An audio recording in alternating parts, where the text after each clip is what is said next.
If you've ever stood in the dairy aisle staring at butter like it's a multiple choice test that you didn't study for, wondering whether cow butter is okay, whether goat butter is magical, and whether you should be clarifying everything into ghee just to feel like you're doing something smart for your metabolism, then this video is for you. Because the truth is, fat isn't just fat, especially not after 50. The kind of fat that you use influences digestion, inflammation, hormones, blood sugar, sleep, and how your metabolism behaves hour by hour, not just day to day. And today we're breaking down 4 major players: cow butter, goat butter, ghee, and the real MVP most people never think about, the fat that quietly supports metabolism when everything else feels complicated. Let's start with the classic, cow butter. The one we grew up on, the one that made toast feel like it came from heaven and your grandma's baking legendary. Cow butter is rich, creamy, familiar, and emotionally comforting. And food memories matter. But it also has one little catch that doesn't show up on the label. Most cows produce milk containing A1 casein, a protein that some bodies, especially midlife bodies, don't process very gracefully anymore. That doesn't mean cow butter is bad. It means your digestion may not be the same digestion that you had at 25. If you've ever noticed bloating, congestion, joint stiffness, puffiness, or that vague, why do I feel inflamed today after eating dairy, A1 casein might be one of the pieces of the puzzle. Butter contains only trace amounts of lactose and casein, which is why many people tolerate butter even when they don't tolerate milk, yogurt, or cheese. But for the extra sensitive system, tiny inputs can still create outsized reactions because inflammation steals metabolic energy. This is an important concept. Your body doesn't gain fat because it's lazy. It stores fat when it's inflamed, stressed, or irritated.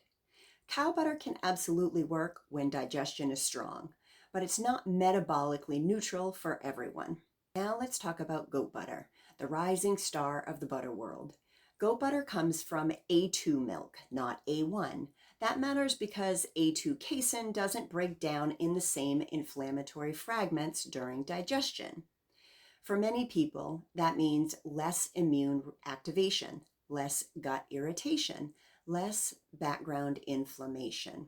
But goat butter's magic isn't just about protein. It's also about fat structure.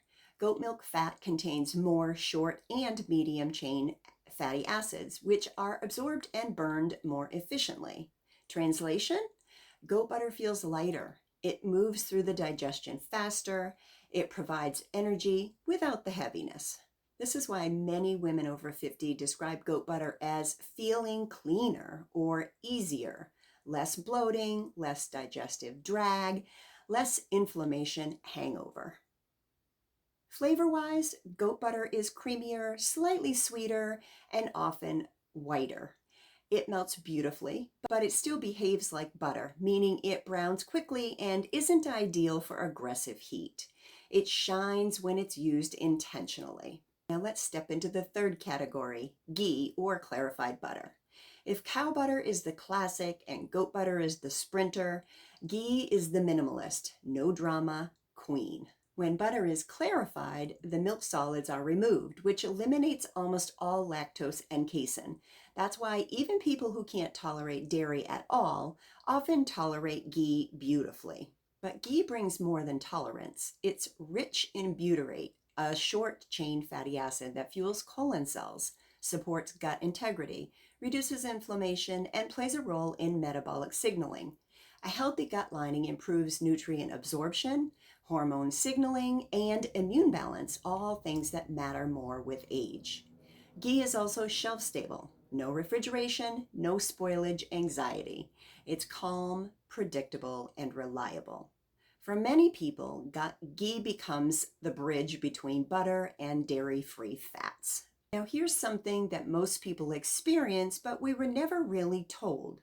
Digestion changes with age. Stomach acid naturally declines. Enzyme production slows. The microbiome shifts with hormone changes. Stress tolerance changes and sleep changes. So foods that once felt effortless may suddenly feel heavy or irritating, even foods considered healthy. This is why butter can feel amazing one day and awful the next. Goat butter slips through digestion more easily. Ghee removes most irritants altogether. Cow butter can still work, but only when digestion is strong to begin with. In fact, your fat tolerance tells you a lot about your metabolic health. Now let's talk cooking, because this is where most people unknowingly sabotage themselves. Butter browns beautifully, but it burns easily. Goat butter browns even faster. Ghee can handle high heat around 480 degrees without breaking down. But here's the truth most people miss. Butter is not meant to be your everyday cooking fat. Butter is a finishing fat. Butter is a ritual fat. Butter is a strategy fat. And this is where the real MVP finally steps forward: beef tallow. Beef tallow is rendered beef fat, and from a metabolic standpoint, it's one of the most stable fats that you can use. No lactose, no casein, no dairy proteins, zero drama.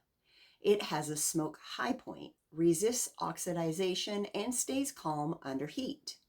Oxidized fat creates inflammation, and inflammation stalls metabolism faster than calories ever could. Your body recognizes tallow. It knows what to do with it.